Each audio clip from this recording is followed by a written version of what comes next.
Hello again, I'm Matt Shockley, proud principal here at Avon High School, and back again to give you an update about making room for more here at Avon High School. Right now behind me is the Oasis program. It's on the first floor, and lots of progress has been made.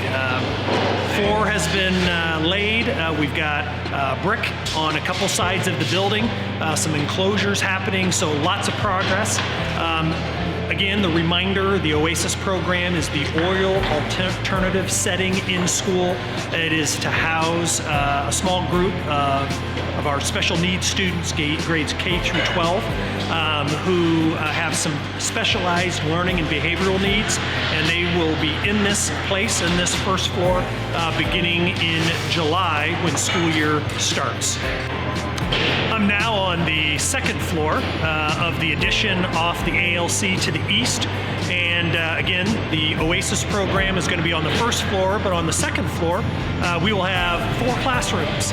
We'll have 2 science classrooms, lab classrooms, and then we also are going to have a sculpture room and a ceramics classroom up in this space. And again, these rooms should be ready to go for the beginning of next school year for teachers to move into and for students to start using on a day-to-day basis.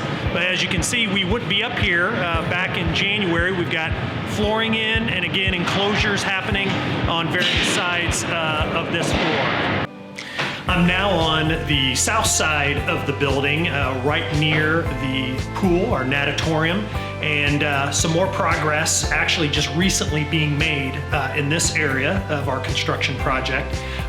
This is going to be our weight and fitness area.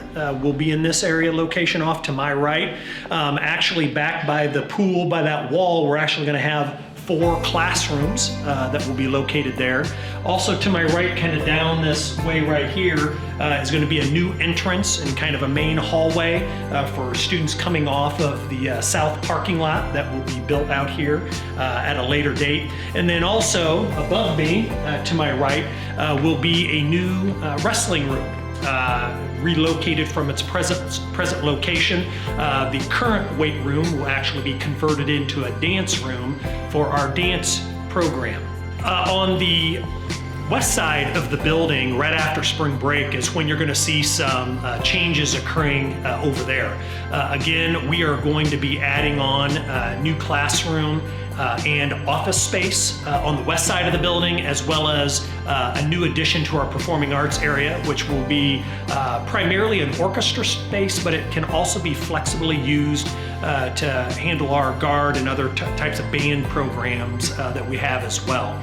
So right after spring break, you're going to see fencing all along that west side where the addition will take place, and that's going to really cause some disruptions in regards to parking and probably traffic flow. Again, faculty and staff parking will move to a portion of the current student parking lot that's outside of the field house, and that's going to cause some of our student parking to be moved to the band parking lot, which is right behind the home football stands. And then we're also that's gonna force a lot of kids to move to the baseball, softball fields to park as well. We have enough parking spaces for everybody, but that will be a major shift that will be happening right after spring break. We are getting ready to do some communications to our students, staff, and families about what that exactly is going to look like. And that's also gonna cause some traffic flow changes on campus right after spring break, and again, we will share more details about that here in the coming days. I'm just excited always to bring these updates to you every couple months about the building project at Avon High School to make room for more. We will have another episode in early to mid-May to show you even more progress that's being made around this campus for our building project. You know, next year demographic projections are estimated to be 35-55 at the high school. So again, just providing that evidence again of how much this project is needed, and again, really looking forward to how this is going to benefit our teachers and our kids and all of our programs in the years to come.